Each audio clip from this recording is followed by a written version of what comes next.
So we're expecting further people to join us, but I'm going to begin to kick off and then we can welcome other people as they um, join the virtual room. Thank you so much for coming along to this session on Does Digital Exacerbate or Reduce Health Inequalities? I am Jenny Reindorp, Director of Development and Engagement at NHS Providers, and I oversee our support office on health inequalities and digital. So this event today is very much linked to these two programs. So our health inequalities program, which really focuses on supporting board members to really embed a focus on tackling health inequalities as a core part of the board's business. And our digital boards program, I hope some of you on the call might already know this program too, where we provide free whole board development sessions and a wide range of peer learning events like today and resources on digital transformation. Just on next slide, guys, I'm sure you're all very familiar with the priority of moving from analog to digital as one of the government's three shifts that we're expecting to see at the heart of the upcoming 10-year health plan. But we also know, of course, that tackling health inequalities is a key manifesto pledge for this government, including, of course, that commitment to halve the gap in healthy life expectancy between the richest and poorest regions in England. So today's event, we're really going to have a chance to dig in a bit to a focus on how digital could be harnessed as a tool to reduce health inequalities and certainly to make sure that it doesn't exacerbate and compound them. And we're going to aim to share some examples as well from one or two trusts that are taking an equity lens to their digital work, so we can just also generate some discussion and peer learning on how similar approaches might be adopted within your trust. So we're hoping food for thought and some practical insights and learning that you can take back to your own organisation. We've got a great mix of board members on the call, non-execs and execs, and those working into board. So yeah, welcome all of you who are joining us this morning. I'd like to introduce our speakers. We've got Fraser Batty, Head of Policy at the Strategy Unit, who is going to give us headlines from a discussion paper that they published late last year, which looked at the downsides of digital, including its impact on health inequalities. I'm hoping we might be joined later in the call by Kieran Patel, who I'm sure many of you know, who's Chief Medical Officer at the University Hospitals Birmingham NHS Foundation Trust. He's been pulled away to an urgent meeting this morning. We really understand the pressures all of you are facing at the moment, but if he can, he will join us later on the call. But delighted to say that Caroline Johnson, Director of Nursing at Sheffield Health and Social Care NHS Foundation Trust, has been able to join us this morning, and she's going to give a perspective the work taking place within Sheffield on their digital health hub and how they're using that to identify and address health inequalities. This is very much designed as an interactive event, so do please put questions, comments in the chat, and we will make sure we've got lots of time for questions and discussions after we've heard from our two speakers. So without further ado, I'm going to hand it over to Fraser, who's going to kick us off and just give us the headlines from the discussion paper that the Strategy Unit published in the autumn last year. So over to you, Fraser. Thank you, Jenny. Let me just check. We're minus Kieran, aren't we? So I should give the Yeah, go ahead with the long version. I should give the minus Kieran presentation. Thanks. And have I managed to first digital hurdle? I've managed to share my slides correctly. You can Yes, see. you have. Excellent. This is good. This is good. Monday morning. There we go. Early victory in the week. Well, thanks everyone for having me along. Thank you, Jenny, for inviting me. I'm Fraser Batty. I'm the head of policy at the Strategy Unit. I'm going to talk you through this work that we've done that I've called digital downsides. If anyone doesn't know the Strategy Unit, we're an NHS team dedicated to improving the quality of people's decision making. We do that primarily through the production of evidence and analysis, and also helping people to use the results of the work that we do. Most of what we do is commissioned by other NHS bodies, but this piece of work, I should say, was commissioned by the Health Foundation, who we do a lot of work with, so I wanted to acknowledge their role in what we've done. I am going to talk you through what we did and what we found, and give you some sort of headlines from the work. But I really do want to point you at our website and the digital downsides document if you want any of the details. I should also say that what I'm going to do is try to offer a bit of stimulation and a bit of provocation, and all I'm trying to do in all of that and in the report itself, the paper itself, is just to open out conversation. There's nothing I say in either the paper or this presentation that settles anything. I'm just interested in opening out conversation. So that's what I'll try to do. Try to do that in a quarter of an hour or so. I want to begin with a law of technology from Melvin Kranzberg, who was a history of technology. And his first law is this: that technology is neither good nor bad, nor is it neutral. And I think that's an excellent starting point.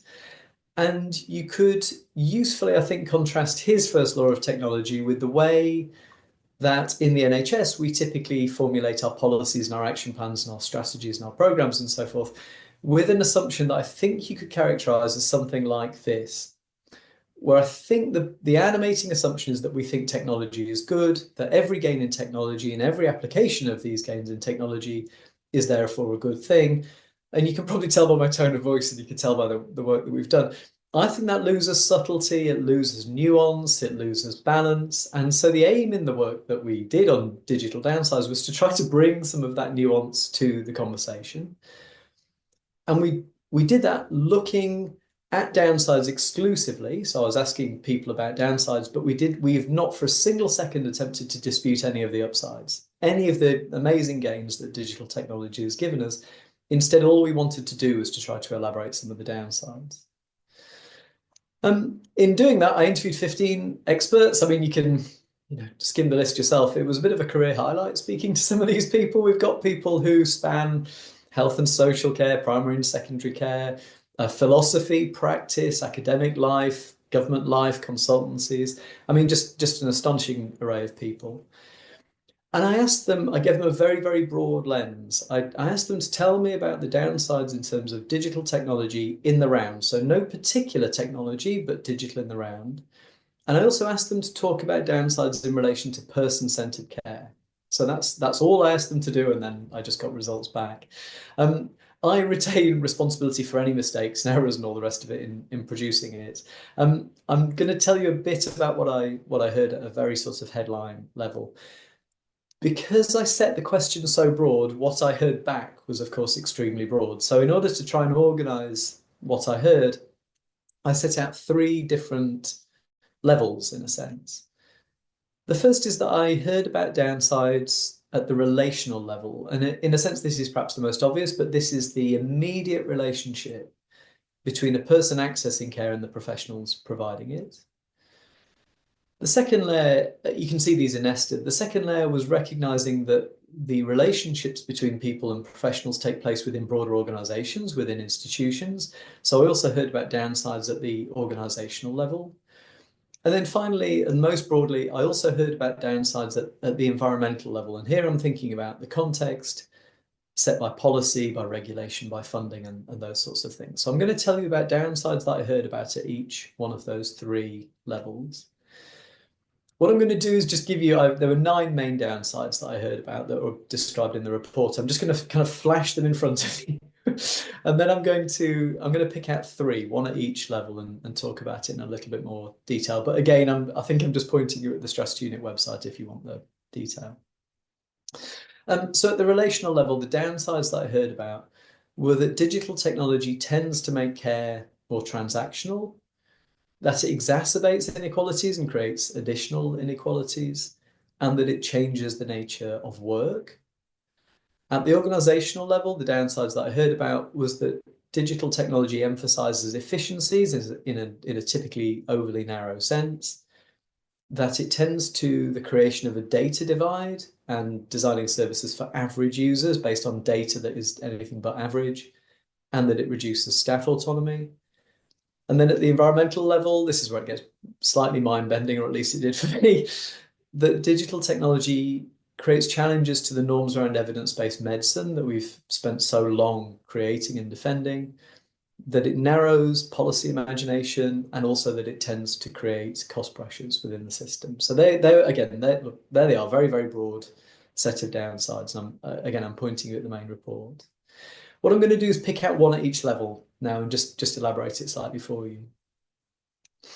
So first of all, at the relational level, this question of digital tech tending to make care more transactional. Some of what I heard was quite obvious and quite intuitive. So interviews would tell me about the challenge of clinicians splitting their attention. So the presence of a computer splitting the attention between the computer and the person in front of them. But also there was some greater subtlety, I think, within this point. I was particularly struck by points that people were making in relation to things like decision aids, changing the shape of the diagnostic conversation because they have to be driven by algorithms. And there's a quote here from someone who works in primary care a lot, and they say, with triage through an algorithm, you're only allowed to have one problem, and that it forces consultations to be very transactional. And again, I'm going to return to that question. So that's just unpacking that one a little more. At the organizational level, I heard about digital technology emphasizing efficiencies in a particular and quite narrow sense. There was a fair bit of cynicism at this point. There quite a few interviewees were, of course, saying, well, of course, this stuff comes over-promised and oversold, and it typically under-delivers relative to that. But again, there were 2 points that I think displayed a bit of subtlety that I wanted to share with you. The first is the question of digital technology freeing up time that could then be redeployed towards providing care, more direct care. And several interviewees raising their eyebrows at that. And also, I would just want to point you at some work that our colleagues at the Health Foundation have done that really do question that assumption. It's much, much more subtle and refined than the general sense that we free up time. And then the second was this sense that digital technology can just displace tasks rather than removing them. And there's a quote here from someone, they're talking about an online triage form, and they say, before it was online, it was a conversation with a member of staff, and now it's something the individual patient has to do. And that becomes invisible work for them, which requires them to have certain skills and capabilities and so on. And they end by saying, so is that empowering for person-centered care? So what we've got here from the perspective of the organization is a gain in efficiency because it had a task it is now not doing, but that task hasn't been removed, it's been given to the patient to do. So we've had the displacement of tasks rather than the removal of them. And then finally, at the environmental level, I wanted to talk a bit about challenges that technology presents to evidence-based medicine. The best way I can think to describe this to you is that many interviewees talked to me about the sector, the digital technology sector. And they were saying, well, this sector is full of R&D. It's very innovative. It's always producing new solutions. It's always achieving new breakthroughs that could then have applications. And the analogy was drawn with the pharmaceutical sector by many interviewees, and they were saying, look at what we've had to do to work out whether the products produced by the pharmaceutical sector are good, are bad, are harmful, are cost effective, etc., etc. And they were drawing that analogy by saying there is no comparison for digital technologies. We're deploying these things minus a sense very often as to how good or useful they are. And some of that is really practical. Here's a quote from someone who was evaluating a patient-facing app. So this is an app provided by the NHS that will have effects on the way that people behave and so therefore on real world effects. And this evaluator says, when I tried to get data about how many people were using the app, at what times of day, how much it cost to provide, how many staff were doing what, I was told I couldn't have this data because it was commercially sensitive. So in that case, not even data on effectiveness, basic descriptive data they could not get hold of to work out whether this thing was useful or not. Anyway, so there you go. There's the sort of dash through. There are the 9 main downsides I heard about at the 3 different levels. I've got a couple of little reflections that I just want to sort of put into the mix. I'm going to offer these slightly tentatively, so they really are questions for exploration that I'm just not sure about, but they were reflections I got having done this work. And I want to do it returning to Kranzberg's first law of technology. First of all, to look at this question of whether technology is neither good or bad. Because when I was interviewing the people that I interviewed, I mean, these are subtle, clever people. So none of them thought that technology was either good or bad. It seemed to me what they were saying is that technology is both good and bad. And the question, whether you think it's good or bad, varies by perspective. And the best way I could think to illustrate this in concrete terms is that, I might love an app because it gives me the ability to access things quickly, smoothly, on my terms and so on and so on and so on. But my mum would reliably hate that same app. So that app is both good and bad. the question is one of perspective. If that's true, I wonder if that means that we can't shave off the downsides of many technologies, that we just have to accept that they come with the upsides that they also bring. So that was one question I have. And then the final question, the sort of second question, is maybe a bit deeper, but touches on this question of inequity more squarely, I think. And it's a question of whether digital technologies in fact contain values and aren't therefore neutral. And the way I would think about this is that what I was hearing interviewees describe is important components of care that might be in tension. So I think they were saying to me that there are components of care that are technical. So they require technical knowledge, technical kit, technical expertise, they require technicians. And also that good care would be smooth in transactional terms as well, and that we want all of that. And also they were saying to me that good care is also highly relational, that good quality human relation is at the heart of good care, and that good care requires taking account of the context within which people live their lives and the aims that they have and the desires that they have and the circumstances they're within. But that according to your needs, you might value one over the other. So if your needs were comparatively simple, you might privilege technical and transactional elements of care because you want to get in quickly, you want to get diagnosed quickly, and you want your problem fixed. But if your needs were more complex, and in fact, if you were looking at the ongoing management of predicaments that can't be solved rather than problems that can, you might desire the relational and contextual components of care more. And when interviews I spoke to were particularly from primary care and especially social care, they were saying that's where the value of care really is for people in that sense. Of course, it's not either or, it's much more of a spectrum, and our needs as individuals will change, of course, within these modes. But the thing that it made me wonder is whether digital technology is very, very good and helpful in terms of boosting the transactional and the technical components of care, but not at the relational and contextual elements. And in fact, maybe it degrades the relational components and boosts the transactional and technical. And here I get more tentative. If that's true, and it might not be, I'm asking it to you as a question, do we have, in effect, a fundamental trade within the use of technology in that it can help us to be more efficient, but it might be doing that at the expense of equity? So I was wondering whether there's a sort of fundamental tension and trade-off that we don't always see. Anyway, there we go. That's that's the downside of digital. As I say, I've settled nothing with that, have I? I hope I have opened some questions out. Fantastic, Fraser. I think you absolutely have. And just that raising that question on the upsides and downsides and how those downsides are distributed as the kind of key challenge that we're pondering today, and also the kind of question for board members to be asking when they're thinking about individual digital technologies. So thank you so much for setting the scene and those kind of provocations, if you like. I'm going to bring in Caroline Johnson. Welcome, Caroline. Thank you so much for joining us. Just to root those kind of broad brush questions and challenges for Fraser within the Sheffield context. So Caroline, over to you. Thank you. Really interesting, Fraser, to hear you speak, because they really do resonate with the experience of actually working within a board, within a trust. So in terms of, next slide, please, sorry. So in terms of our board, we've done our self-assessment around health inequalities last June. And as you can see around data, insight and evidence and evaluation, we rated ourselves as developing. Next slide, please. And one of the key areas that will absolutely take us to a different place in terms of our digital maturity is the landing of our EPR, which will be this month. So we're all kind of really, really hard at it to really land this this month. And that will take us to a very different place in terms of our digital maturity and our ability to link in with the digital hub, which has been established within Sheffield area, so in South Yorkshire.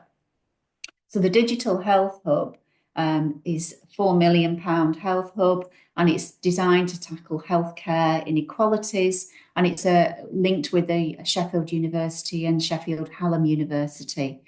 And being able to link into that hub is crucial in terms of our digital infrastructure. One of the things we've been really challenged with is actually our data around health inequalities, our data around our protected characteristics, for example. Could I just go on to the next slide, please? A specific example here is the recording of protected characteristics. This is so crucial to us as an organisation if we are to ensure that we tailor our care and are assured of our care is meeting the needs of our population. Within Sheffield, we have a very diverse community, and we also have quite a large number of health inequalities across the system. So there are, if you look at a map of our city, what you will see is almost a divide between two halves of the city. You can go from one side of the city on a bus journey. There's a seminal paper been written where you can get on the bus at one side of the city and go across the city on that bus, and you will see a 10-year difference in life expectancy across the city. So actually having that health inequalities data is crucial. The recording of protected characteristics is one specific area of that helps us to ensure we are targeting the right care to our communities. We've done a lot of work around ensuring that we haven't got restrictive interventions within our organisation that are particularly made worse within some of our protected characteristics. Next slide, please. And what you will see is that we capture data on our protected characteristics across our protected characteristics and ethnicity. And we have been very conscious of the national picture around people from particularly Afro-Caribbean Black communities being subject to restricted interventions more than white population. And we have targeted this with specific work with our Afro-Caribbean communities. They link into our wards, they do the debriefs when any restrictive intervention occurs, and we monitor that data. This data you can see here is actually taken from our incident data, but what we haven't got is robust data within our electronic patient record to be able to see what actually our overall total population across our protected characteristics is. So we can see how many people are being restrained from that community, but what we can't see is what percentage of the overall population that are within our, say, our wards. So how many people are actually admitted on our wards from that protected characteristic, and then of them, how many are subject to restrictive interventions. So you can see why that would be really important, because it could be, you look at this graph and it looks like, well, it's quite low numbers, but actually that could be 100% of that population. So you can see why that's so important to do. What we've got to do, though, it's not just about the infrastructure of the digital record keeping system. It's about how we actually change culture and really ensure that our staff are aware of why we're collecting this data. Next slide, please. So there's lots of work ongoing in relation to upskilling our staff and raising the awareness of our staff. And we do that very much around co-production. So we work really closely with various communities to be able to ensure that we get the message across to our staff in a way that actually they can engage with the reason why that's important. And another example of how we're using digital information to actually understand the experience of our population is Safe to Share.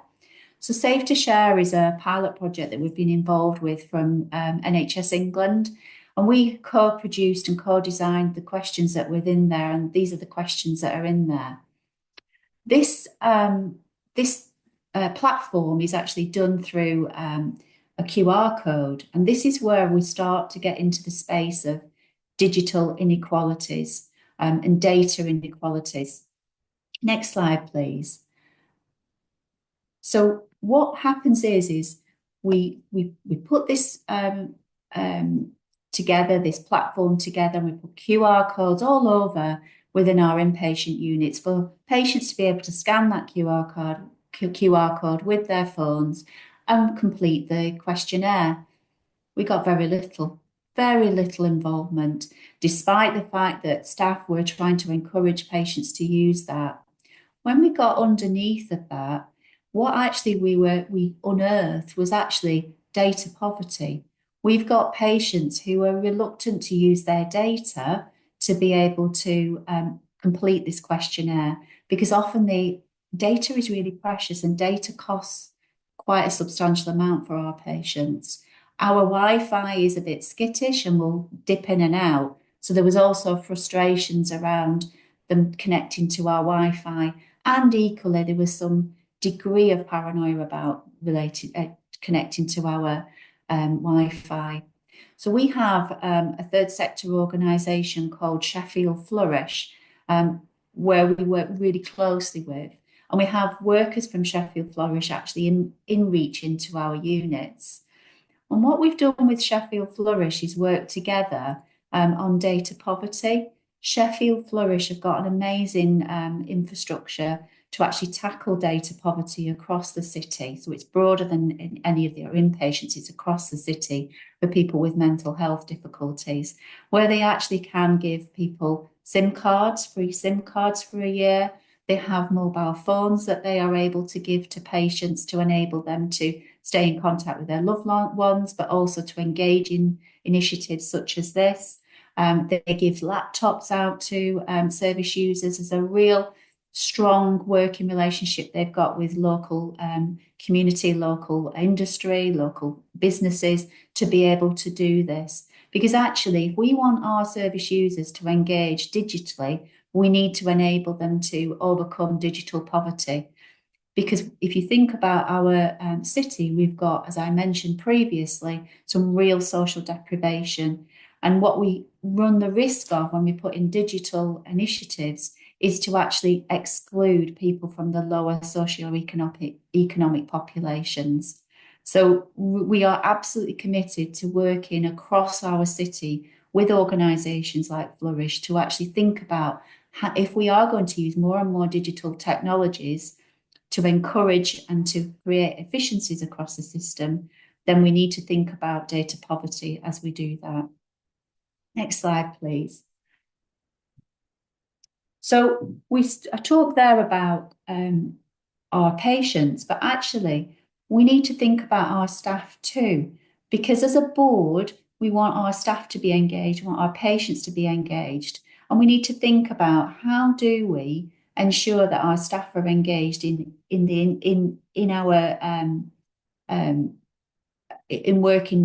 working with the board in achieving our strategic objectives. So when we're thinking about initiatives, we stop and we think about our staff. Our staff working in our lower banded roles are more likely to live in the most deprived areas. Nearly half of them are over 45 in an age group that are more likely to experience ill health. Those on sickness absence are more likely to live in the most deprived area. Ethnically diverse staff members are more likely to live in the most deprived areas than our white staff members. And 1 in 10 staff are recorded as having a disability. So that enables us to think about not only how we would have initiatives for engaging our staff and improving the well-being of our staff, but thinking about some of the initiatives we might do, which might be digitally enabled. We can't necessarily do it in the way that we would for everybody. We need to think about different ways of how we would engage. Quite a number of our staff who are, 45 years and older are actually reporting to us that they're struggling with some of the digital initiatives that we're putting in place. So when we're rolling out our electronic patient record, we've had to put in significant investment in training above and beyond what was originally planned, because our staff told us they needed that to be able to engage with the system. So as a board, when we're bringing in digital initiatives, we need to think about how our staff and our patients will engage with that and what we need to do in terms of our workforce planning.